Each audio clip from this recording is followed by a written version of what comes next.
Turn to your neighbor, and the three of you can work together, your partners in here, and tell them, think back over the last 100 days.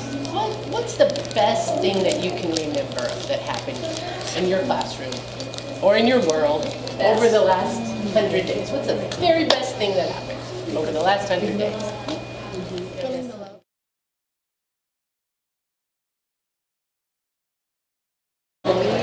All right, let me bring you back together.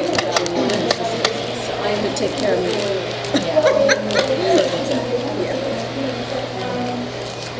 100 days. So how many do we have left?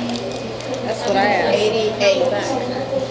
Or 87. 87. Well, now you work 187 days. The students don't go to school 187 days, right? They go, what is it, 180? I was 180, but some Probably people 180. Oh, but then you're right, because we write a waiver for like 3 days. Is it like 182? So 70, no. 177. Yep. Someone told me 7. Because it's supposed to be 180, that's what the state says, but A-Leaf writes a waiver for 3 days. That's why we get that January PD day, February PD day, and then one of the days that we, I think we claim that the last day of school is a PD day. I still say Shame on us 87 for because telling the technically state you're that. still here. You're not having a corona. Shame on the state for believing that. Right. So 77 more days with children. So we're definitely on the downhill side there. Very good. That testing season though it's kind of rough. Okay, you have a circle map in front of you that you made last time you were here of one of your previous videos. You should have done 3 videos by now. And this was, your circle map is either from video 1 or video 2, whatever you wanted to do. And then you made one more video of this, doing the same observation as what you have on that circle map. So, you made the video, you watched the video. What I want you to do is, after you review this one, I want you to grab a sheet of paper from the middle of the table there. You have it on your table too. And I want you to make a circle map of the last video. Okay, so just write the 3rd video inside the middle of your circle map. And then in the circle map, write everything that you can remember from the video. Anything at all.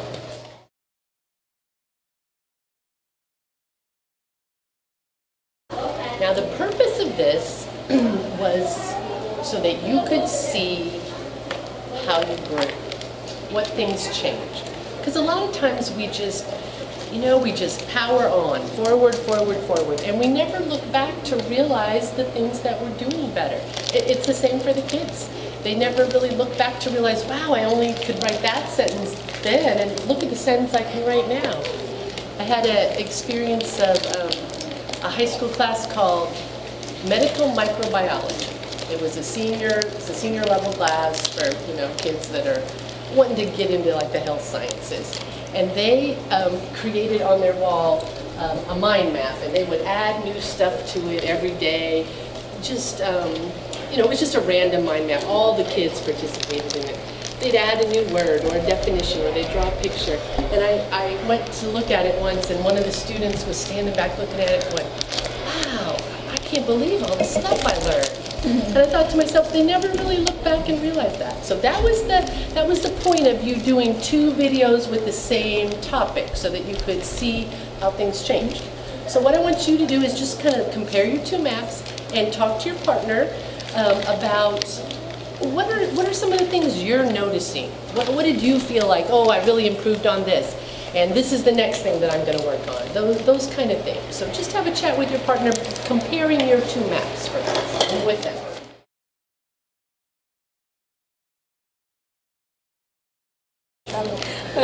So you've had some time to think about your videos, you've had some time to process it with your partner. What I want you to do now is grab 4 Post-it notes. We are on this box that says 4 Post-it notes for the tree map. And I made a special tree map over here. I was hoping that Miss Coffee wouldn't think I was writing all over her whiteboard here.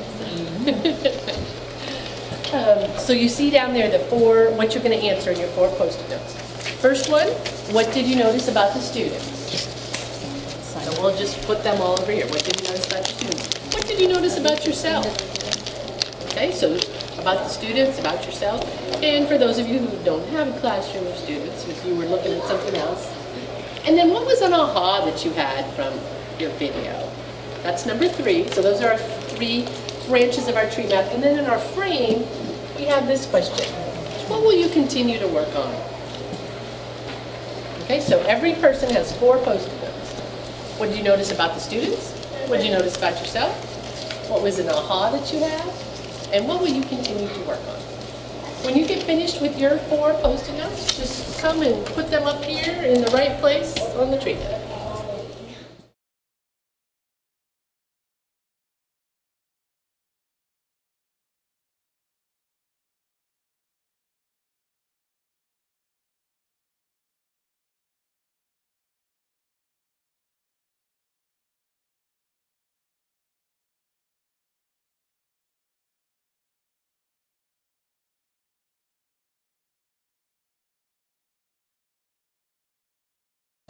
All right, let's see what we got up here. Listen to these great things. What did you notice about your students? Speaking more fluent English. Students' self-confidence has increased. You know, that is like a huge percentage of the battle, just thinking that you can do it, believing you can do it. Kids are focused, engaged, successful. Students are more engaged. They have guided reading down, the routines they have down. Oops. I'm like, what's going on behind me? But I'm going to tell you, that's a big deal, having the routines down, because that is what saves you time to do instruction. When everybody knows what to do and where to put things. You know, we used to spend some time at the beginning of the year, at the very beginning of the year, just practicing routines. And I know that sounds silly, but it's that slow down to speed up idea, when everybody has the routines down. Yep. The students were eager to please me even though they didn't know me. Well, how nice whoever that was. Good for you. And let's see what this one says. I wonder who's that is.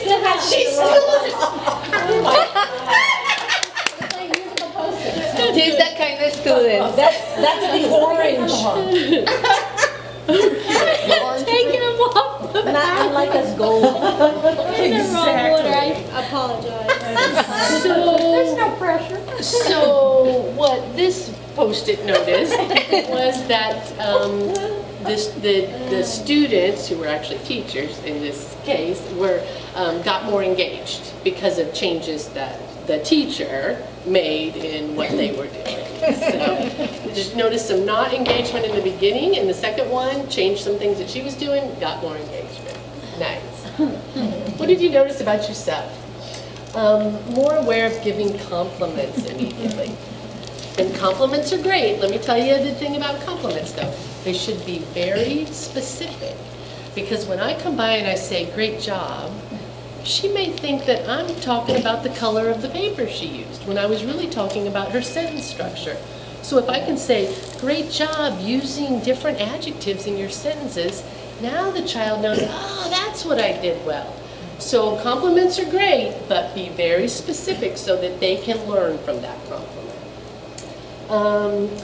Too often I ask why when I'm redirecting.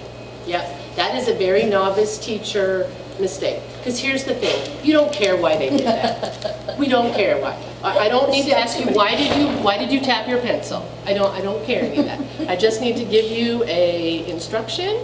I need you to stop tapping your pencil, and then what I need to remember is I have to give her at least 3 non-contingent, positive. I need to walk by again and go, ooh, nice job on the color you used on that.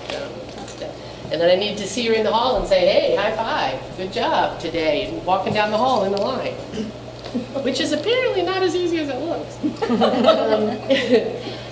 I don't redirect newcomers, beginner, tell students. I'm not sure what that means, but Pilar, is that yours? What did you mean by that? Sorry, catch you in the middle of chewing. In my third recording, I was teaching newcomers because native language is Spanish. And I was watching the video, I don't redirect them. I don't, because they are so focused on the sounds and the letters and the pictures, what they have to repeat after me or what they have to practice with each other. So I didn't notice there's it. no And I- behavior that needs to be redirected Right. And because they're so engaged. yes. And I actually had a question because it's not a redirection. When a child says a word wrong, I tell the child the correct way to say it when they repeat so they understand. Or put your tongue in this way so the Yeah. sound could come out right. How helpful. But is that a redirection? Not a behavioral not, one, right? that's an instructional Okay. redirection. Yeah. Yeah. Yes. And you know, That's interesting. especially for Yeah. newcomers, Pilar, language is like a survival skill at that point. So they are all about wanting to say it right and how do I put my tongue. And so what you're doing is giving them feedback. I wouldn't call that redirection, I'd call that feedback. And it's feedback that they can learn from. That's what I thought. Yes, yes, good one. Me, happy, joyful, I don't know that word. More confident, positive interactions with students were natural and genuine when I worked in a small group, that's nice. How much I was holding back from the others, ideas, thoughts, solutions. Now, I tell you, there's a time and a place for everything, because your job is to hold back some of that stuff.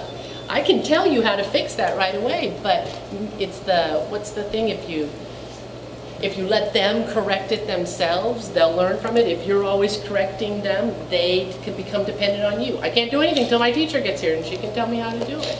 So this is a really good thing when you know, but there's that balance there. You don't want to hold back so much so that they can't learn, and that's again something that you just learn over time and practice. You know, remember we talked about at the very beginning, teaching is a weird job. We need you to be a master teacher on the first day, and you can't do that. It's intellectually, it's physically impossible. So you just learn as you go, and you get better every time. And that's the cool thing about teaching. No matter what you did yesterday, you can do something different tomorrow. We can all do something different tomorrow. What are some ahas? Students are more engaged with lessons and with each other. Great. I noticed 0 negative interactions in the last video. I need to keep working on that with my other groups. Nice. I'm doing better. They were very successful. Nice.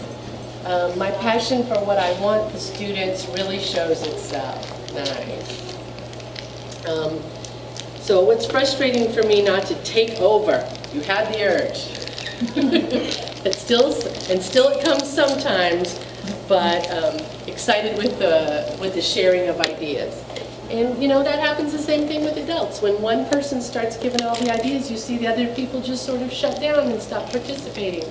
So just like the teacher needing to know exactly how much solution and how much to offer, adults have to do that with each other too. And in one of my challenge classes, a few students give them jobs to help me, and that changed their behavior. That changes the behavior of anybody. When they feel like they have a purpose, that's a whole different ball game. Patricia and I went to a conference 2 weeks ago, and at our table, a table full of people we didn't know, right, because you're just sitting with random people at a conference, we were all given jobs. And it was amazing how different our attention level was, because I knew that my job was to summarize. And Patricia's job was to energize us, and somebody else's role was to be the leader. And just by having a job, a role, you're almost at a higher attention level and a higher participation level, because you know what's expected of you. Now remember, with all thinking maps, the information in the map is just the knowledge level. This is what you know. This is what you saw in your videos. But in order to get your thinking up to a higher level, application or analysis, we need a frame question. Because here's what you know, and then we ask you, okay, based on all these things you know, what will you continue to work on? So you had to analyze what you saw and come up with one of these. So frame questions are really important in maps. So let's see, what are some of the things we're going to continue to work on? Stopping and waiting for them to get ready for the lesson. That's right. It doesn't matter if you're ready and you continue on if the class isn't. Increase positive interactions. Good. be reflective about my reactions. Continue to use turn and talk. That's a great strategy. Want to set up stations and centers for music. Nice. I will continue to let my passion show in all aspects of my work. That's nice. I have a new quote that I have in the bottom of my email. It says, teaching is not my job, it's my passion. Getting better at it, that's my job. Good. Yeah, I like that too. I thought it was good for professional development. And let's see what the pink one says. More interaction, more interactive meetings, know how to gauge time, ideas, ongoing for, organizing for productive and effective. Like just for whatever information everybody has, Oh, how do we organize? how do we organize it quicker? Yep. So that Yep. it doesn't take. Because when everybody brings something to the table, but we may not have time for everybody to go around and share, how do we gather that information? And I know a few of you weren't at the Vertical Team PLCs that we did last week. We had a section where everybody came up with ideas for reading, writing, listening, speaking. Oh my goodness, Patricia put it together. I'm going to tell you, if you all just do the items on the list, you've got it covered. It's just like, Get really wait till good you, doing just those things. yes, wait till you see it. It's a fantastic list, and I think any school wouldn't need to go beyond that list of things, and you'd have to cover. Anyway, we're going to share that with you later. But good job on the. This one right here. What do you want to continue to work on? I want you to just develop that idea a little bit. So I want you to turn and talk with your partner about what you wrote up here.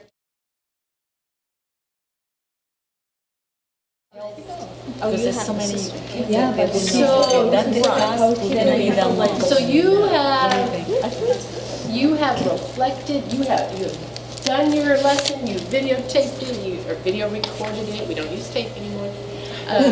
Video recorded it, you went back and looked at it, you reflected on it, you reflected on it with a partner at your group, you've kind of categorized your reflections. You've done a lot of thinking about this. So we're almost to the end here. We're at the bridge map here, and we're all going to create a bridge map. It's going to look like this. It tells you right there on your agenda, the relating factor is thinks video recording. Blank thinks video recording blank. So the first blank is your name. Tracy thinks video recording, and then I'm going to finish the sentence down here. So each of you create one of these on the sheet of paper and write what you think about video recording there, and then we're going to all share that together right over there.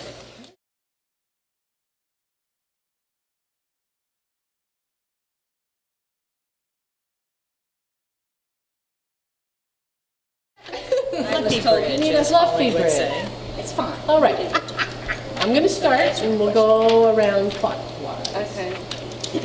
Tracy thinks video recording is a 21st century tool for improving teaching and learning, just like... Patricia thinks video recording is an easily accessible tool for teachers to get better at their craft. Just like... Gabby thinks video recording is a valuable tool for being reflective. Just like. Okay, I didn't do mine right. I don't know. I put Ellie Right. Thanks, video. thinks video recording is just like going to the gym. I didn't do it right. No, that's okay. You want to flush that out? Just keep Just going. like. Okay. Yeah. Just like. Esther thinks video recording is extremely helpful for building teacher confidence and improving teaching skills. Just like Rocio thinks video recording is awesome because I am learning about myself and my students. Just like. Andy thinks this video recording is good and show you how you are doing. Just like Pilar thinks video recording will help her to improve teaching practices. Just like... Chantel thinks video recording is like a mirror to show you something as a wicked witch or a thing of beauty. Just like thinks Alexandra thinks video recording just as a way of helping to see yourself in reality, how you act in your class. Reality check. Just like... Just like. Kathleen thinks video recording is an excellent way to reflect and review our instructional practices. Excellent, nice job. And I'd like to thank all of you for participating in this over the year. I know it was probably nerve-wracking for the new teachers. It may have been nerve-wracking for some of us too, because it was kind of new for us. Esther's shaking her head yes. But you can see, and I think you nailed it with the word reality. It's very difficult to know reality when you're up in front of the group of students. Your brain is paying attention to so many things. Are they all here? You know, do we have my materials? You can't know reality when you look at it. And it's as much to see what we want to change as what we want to continue to do. Because I know you saw yourself do some great things, and not the Wicked Witch, what was the other one? A Thing of Beauty. A Thing of Beauty. You saw some things of beauty on there, and it's just as important to, you know, my parents used to tell me, go sit in the corner and think about what you did, but they only did that when I did something bad. So I sat in the corner and thought about how to get away with it again. They should have waited till I did something really good and said, now go sit in the corner and think about it, and think about what the good things you are and how you can capitalize on that. So I just want to really thank you, and if it's okay, can we keep your bridge maps? Because we've been compiling, you know, you're not the only group that's doing this, clearly, other people are doing it, and we've been compiling some reflections from teachers, and they have been amazing. Now, the reflections from the new teachers are great, but I'm going to tell you the real reflections are the ones that have been so amazing are from the experienced teachers who say, you know, I've been a teacher 30 years, I never knew that I did that, I can stop that tomorrow. You know, or wow, I saw myself do this and that was great and I want to do that again and again. I didn't know how good that really was. So if you don't mind, we'd like to keep these just so that we can have some reflections from you. And the last thing on our agenda, we can do it right here together. Your next meeting will be hosted by Dr. Adams. What day, do you know the day that meeting will be in March? We didn't choose a March date up front. Oh, my calendar's open, whatever's good for you. Well, they're not going to be here. Oh, I'm doing it. Yes, We won't because be here in March. it's about what we thought you need to talk about is some of those spring things, the housekeeping Testing, yeah. stuff. Yes. So if you can, Dr. Adams is going to lead that meeting and run that, and she'll share that information with you. And we will be back with you on May 12th, and that will be a celebration day. So we will have some. Yes, we will be. not that far. We will be almost not. done. Isn't it amazing? It's already February. Hold on, spring goes by fast. It does. Yes, it does. So again, thank you, and thank you for all you do every day for your children. I know that some of those children come here every day just because of you. So thank you for what you do. Have a great day. Thank you. Let me grab these if you don't mind.